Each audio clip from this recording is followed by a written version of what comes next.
start with the Pledge of Allegiance.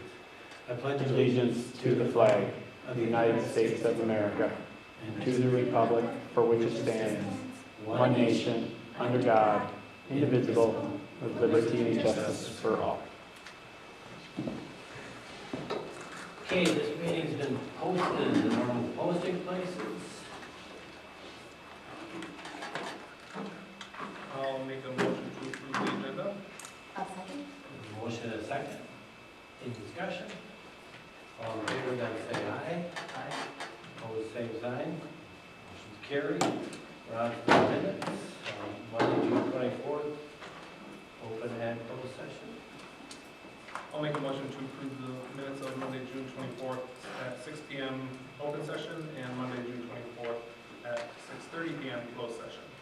I'll second. Okay, we have a motion and a second. Are there any additions, corrections? And all in favor say aye. Aye. Opposed, same sign. Motion's carried. We're on to the financial report and bill listing.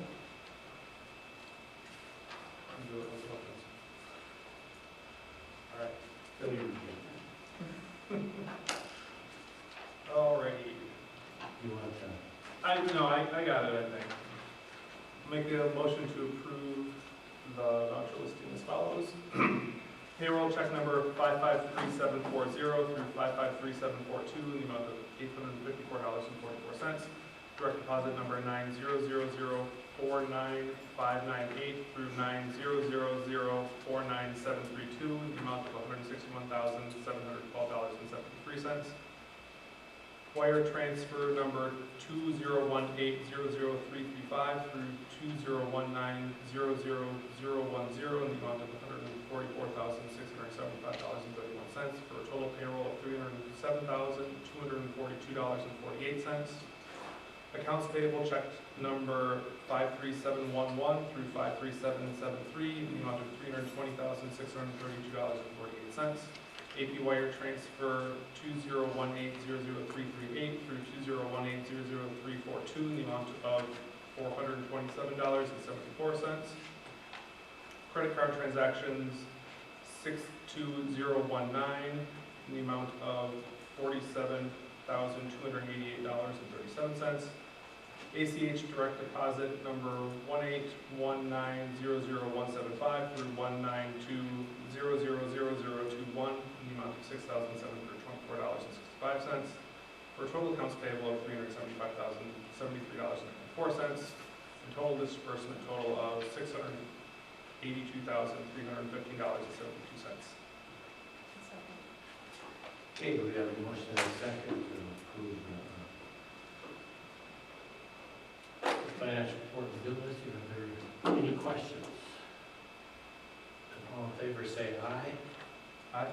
Opposed, same sign. Motion's carried. Okay, we're on the delegations to be heard. He's busy. Signed in. Then we're past that to the administrator's report. Sure, we'd like to present two donations. A big thank you to the Schmidt family who donated $113 towards a bassoon case for the band program, and a big $25,000 donation from the PTO for the intermediate school playground circuits, which will be beginning very shortly in the beginning of August. So everything is right on track for that. Everything's ready for open house. So big thank you to the Schmidt family and the Merton PTOs. Just looking for a motion to approve the donations as presented. I'll make a motion to approve the donations as presented. I'll second. We have a motion and a second. Discussion. All in favor then say aye. Aye. Opposed, same sign. Motion's carried. We have 3 personnel actions. We'd like to thank Mrs. Cindy Juergens for her year of service. Cindy was our kind of our midday administrative assistant at the business office, as well as our main reader during lunchtime. Very busy time at the primary school. Her family, her husband is being relocated, so her letter of resignation is attached, as well as we have a letter of appointment for Hannah Liptak, replacing Kelly Boulay, our special education instructional assistant. Becoming this upcoming year. Hannah is coming to us with 1 year of experience in full-time work at Shorewood High School, working in their special education program too, so you can see her letter of appointment. And then this past week, big thank you to Shelley Brown, Catherine Bullis, as well as Sharon Anton and Becca Stein for helping us with the 4K hire. So we would like to bring forward Kelly Schock, an individual contract for Kelly.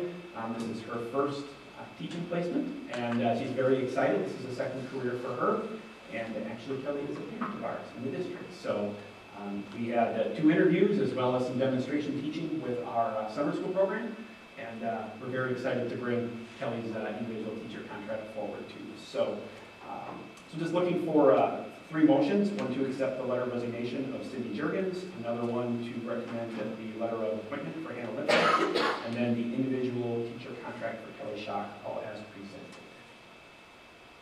I'll make a motion to approve the letter of resignation of Cindy Juergens as presented. Second. Okay, we have a motion and a second. All in favor, then say aye. Aye. Opposed, same sign. Motion's carried. I'll make a motion to approve the letter of appointment for Hannah Lippitt. I'll second. Okay, we have a motion and a second. All in favor, then say aye. Aye. Opposed, same sign. Motion's carried. I'll make a motion to approve the individual teacher contract of Kelly Schock. I'll second.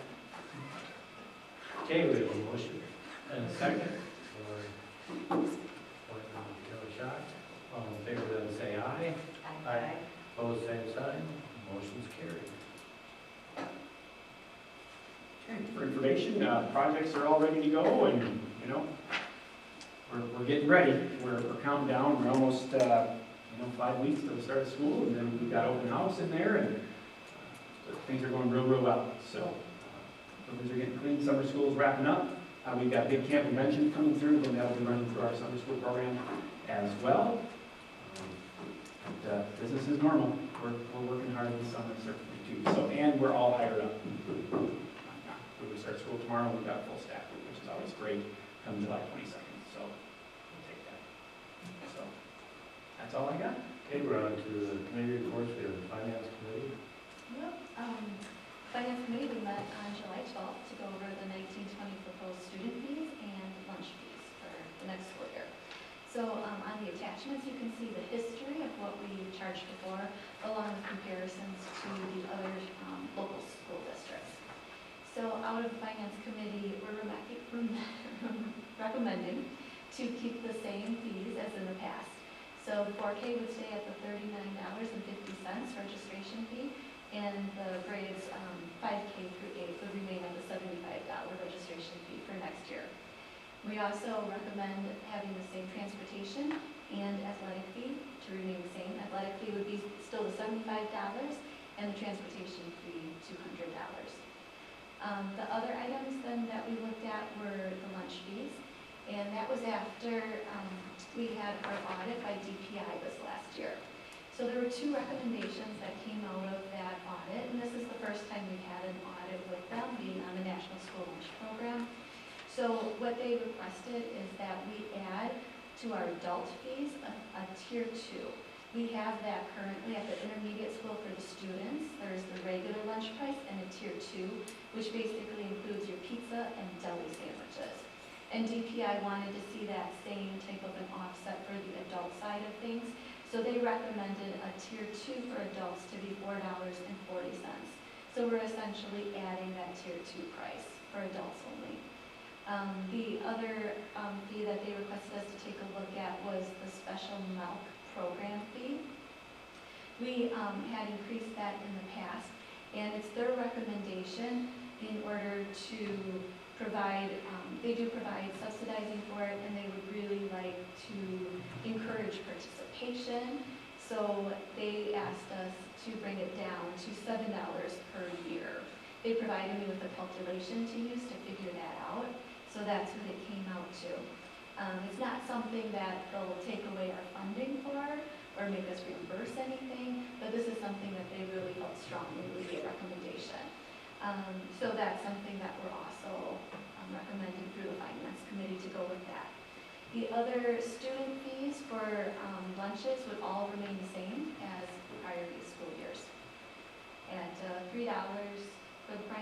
$325 for the intermediate, and $375 for the intermediate pizza and deli sandwich. Is there anything you would like to add, Phil, or any questions? I think you covered everything we talked about. As you were talking, I was wondering, you know, for the milk prices, you know, we were talking, oh, it's gonna be so many cents a carton or whatever instead of 25. Yeah, It occurred to me that when you add all of that up, it ends up being $7, and so now I was thinking, well, do we even have to charge people $7?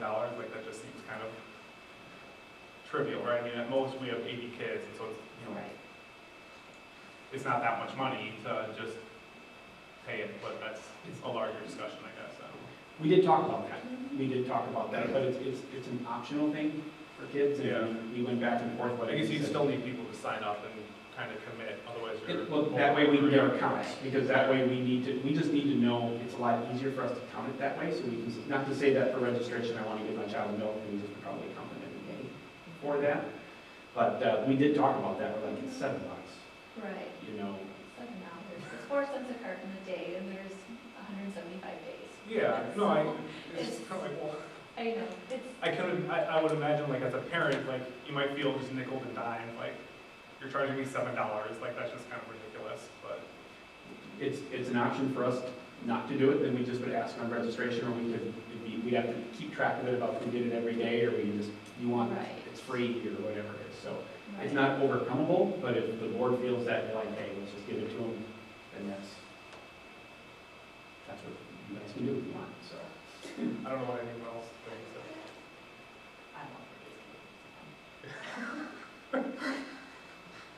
It was one thing when it was, 25 cents a carton, and then, that starts to add up Yeah. by the time you have 80 kids. So I just did 60 kids times $7, it's $420 Yeah. is what we're bringing in. If we don't bring it in, we'll lose some money on, we'll lose $420. Basically, by adding this, we'll break even. So it's completely up to you. Well, we'll lose $500 in the lunch program, or in the In But I the mean, special we're- milk in the special lunch program. program. And can the profit from the lunch program in general offset that? Well, right Like, what does now- losing money in that account mean compared to anything else? Right, well, right now, we are making money with having Bethany in here and Yeah. going on the National School Lunch Program. So we are making money, and yeah, I could certainly offset that, but it's probably not something, I mean, we just want to make sure we're always making money every year, and we won't know like what next year perhaps looks like at this point. So I guess to ask Phil's question in a different way, Mm-hmm. that $500 loss is not coming from Fund 10, it would come from Fund 50. Correct. Oh, 50. So it Yeah. doesn't get Fund 10, it comes from our school lunch program. Yeah. Yeah. So then the only big change would potentially be if the state is going to change how they're reimbursing for milk in that program. And that's But then something at that point, like, we can just change what we're doing at that point. Like that. Right, right. Yeah, you know what, and I'll have to get back to you if it comes out of Fund 10. I'm not 100% sure on that one. I mean, even if it does, Yeah, right, exactly. it's a $9 million budget. Right. You can't say just including the $39.50 fee, Yeah. you just say that. Mm-hmm. So I get it. I guess we can have a further discussion Yeah. during that time, when we get down to that new business item. About that too. Okay, we're on to new business. We have the academic standards declaration that we always do at this time of year. Yep, this time of year, at the July board meeting prior to the first day of school, we are required per Act 55 to kind of declare where our academic standards and expectations come from. So just like prior years, we get them from a variety of sources. Many of them are listed here, and that has not changed. So again, just looking for a motion to approve the following statement for the Merton Community School District pupil academic standards for the 1920 school year. And that will have to be read. I will make a motion to approve the following statement identifying the Merton Community School District's pupil academic standards for the 2019-20 school year. The Merton Community School District is committed to using benchmarks and rigorous academic standards that set the highest expectations for student performance and prepare students in the district for success in college and career development. In creating these standards, the district carefully looks at multiple sources to best prepare our students for future college and career success, and then create standards that best fit the needs of the Merton Community School District students. These sources include the Wisconsin Model Academic Standards, Next Generation Science Standards, Common Core, and other locally developed academic expectations. I'll second. Okay, we have a motion and a second. Any discussion? All in favor, then say aye. Aye. All the same sign. Motion's carried. We're on to the first review of the strategic goals. Sure. Per our strategic plan, there are some areas that are already laid out for us about what we're going to be working on next year, and those actually we've already began to work on some of our teaching and learning goals. Reading, we'll be finalizing all of those. Again, we've been working really hard the last several years, and now we'll be kind of packaging those back together, making sure the essential skills are all lined up, all of our essential outcomes, very similar to the writing that we just did. That work was needed to kind of be rehashed. Our reading has really been moving forward. And so that'll be led by our literacy specialist. Art, it's perfect timing that the Wisconsin Model Academic Standards for Art just got re-released, so they did some reworking of that. The same way with the literacy side too as well. So those go hand in hand. And then we have the comprehensive guidance curriculum, which goes really well with our social emotional learning for kind of the entire school year and kind of our theme for that development for both our students and staff. So that's really the easy one. And then we have, for the facility and finances, obviously we have a 10-year facility plan that we can continue to work on if there's some larger goals that we can really start to think about. And then there's the community engagement side. So last year we had the team set these up and put them together. I think it would be great if we got the strategic team back together, and we can do that in September. I can begin to reach out to the members of the strategic planning team, see if they'd like to continue, and if not, we can probably look for some replacements if that's the will of the board. I think everybody's still around, and I know there was a lot of energy behind it, and assuming that we can find a night and we can do some doodling and making sure that everybody can be there. So if we wanted to, obviously we can kind of refine some things, but bring that team together in September, kind of review as a whole what was done last year and kind of set some strategic goals for the upcoming year. And then, for instance, I know we wanted to do something with parent feedback and community engagement. Okay, what questions do we want to answer or ask? What are we going to do with that information? And I think we could get some collective energy around what do we want to find out, and then what do we think we could possibly use from that. So I guess I probably, if the will of the group is to get that team back together sometime in the middle of September to really chart some of the courses that are a little bit, that we have some wiggle room with that aren't quite set up. Yeah. Does that work? Okay, so I'll reach out this week or in early August to the team and try to get a date on the calendar, and hopefully we'll have something to report out in August. Okay, we got student handbooks.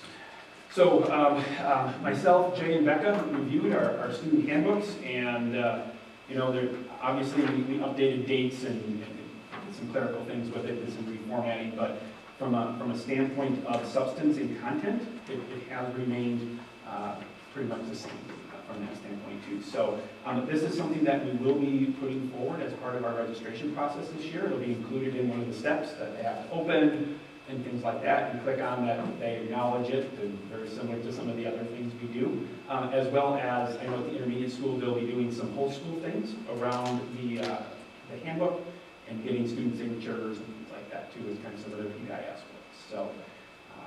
So I guess if there's any questions, just looking for a motion to approve the 2019-20 primary and intermediate school student handbooks as presented. I'll make a motion to approve the 2019-20 student handbook as presented. I'll second. Okay, we have a motion and a second. Any discussion? All in favor, then say aye. Aye. Opposed, same sign. Motion's carried. And a big thank you to Stephanie, who does a lot of our editing and publishing, putting it all that together, so thank you very, very much. So, then our last item is the student fees. So, we can, the board can decide what they want to do for the student fees there, so.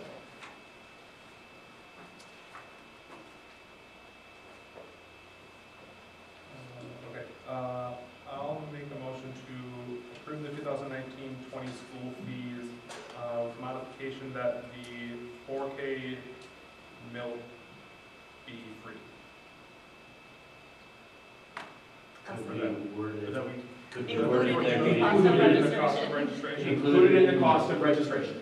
Okay. Yeah, $39.50. That, I think that would cover our tail in case of state. Changes. I would recommend that. All right, I'll make a motion to approve the 2019-20 school fees as presented with the modification that the 4K milk price be included in the $39.50 registration fee. I'll second. Okay, we have a motion and a second. Any discussion? All in favor, then say aye. Aye. Opposed, same sign. Motion's carried. Okay, future meeting and agenda items? Yep, the only thing that might happen before August 26th is we are waiting to hear if we have been awarded the RECIP or Focus on Energy solar grant. If that does go through, obviously the board will have a decision to enter into a contract with, I know we've interviewed and kind of got selected down Sunvest, but if that still is the will of the board, as soon as we hear, we should be hearing, gosh, hopefully by this week, we'll just be looking to hopefully pull the board and get that quick. So get that done quick if possible. Sunvest has been out, and with We Energies, and we've got a lot of movement into that, and if it happens to be the will of the board, then we'll come together and hopefully approve that contract if that's what we want to do. So that will be kind of a minute by minute. So What's whatever. the timeline you expect? This week, Friday, the 26th, July 26th. Right. Yep, and so am I. So, but I'm not as important as you guys are with that. So we would need at least 3 board members there to approve that contract. I'll probably be home on Saturday, and then I won't be home again until probably the following Thursday. So we'll see if we can get the collective board together. If not, Jennifer, are you back August 5th? 5th or 6th. August 5th or 6th? Yeah, Okay. that's right. So we'll send out a doodle and see who we can get there too. Okay. But other than that, we are back to 7 p.m. on August 26th for our normal August meeting. We'll be back to 7 o'clock. And then we've got our budget and annual meeting hearing. And then September 23rd. Does that work for everybody? Yes? Because the 30th, I may have a conflict on the 30th myself. That's why I moved it a little bit early. If not, I can obviously cancel that possible conflict. 23rd, we can always revisit that next month too as well, so. All right. That's all. Any agenda items? Okay. We need a motion. I'll make the motion to adjourn. I'll second. With motion and second, all in favor, then say aye. Aye. Opposed, same sign. Motion's carried. Is there any reason why we can't just meet here? No, we are, it was posted for here, in the middle here. Yeah, we posted for that. Stephanie, we have a contract to sign, I do believe, and thank you very much for that other information. Thank you.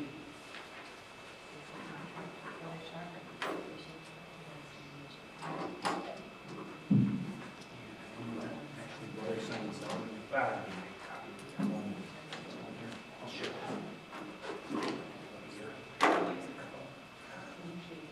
What? Make sure you do that. Sure. Sure.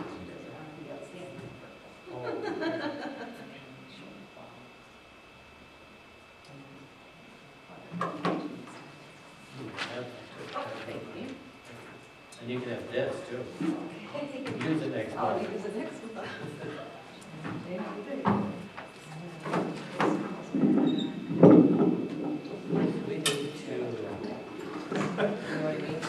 Yeah, I mean, I think